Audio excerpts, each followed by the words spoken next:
Hola, ¿cómo están queridos amigos de García Importaciones? Hoy estamos con un nuevo video. En esta oportunidad se trata del encendedor solar portátil, un artículo muy necesario para aquellas personas que gustan del camping y del excursionismo.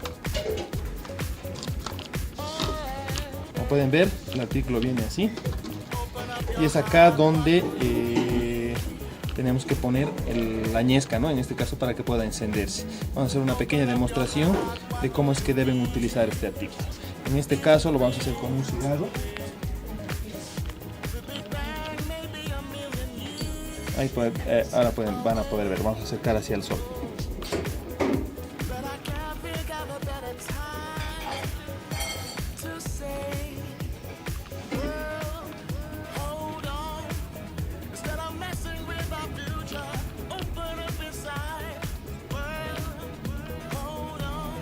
Como pueden ver, ya está prendiendo.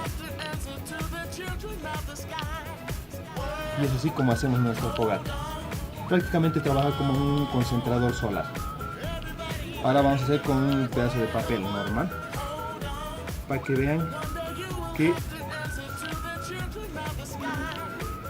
el artículo funciona. Es solo concentrarlo en dirección exacta hacia el sol. Aquí vamos de nuevo.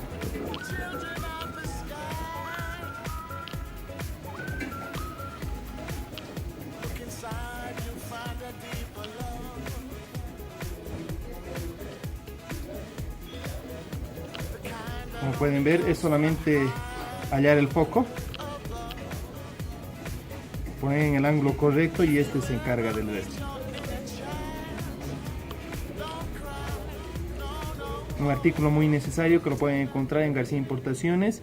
Espero que el video les haya gustado. Pueden seguirnos en nuestro canal de YouTube, que está como García Importaciones, y también en nuestra página de Facebook, que está con el mismo nombre, García Importaciones.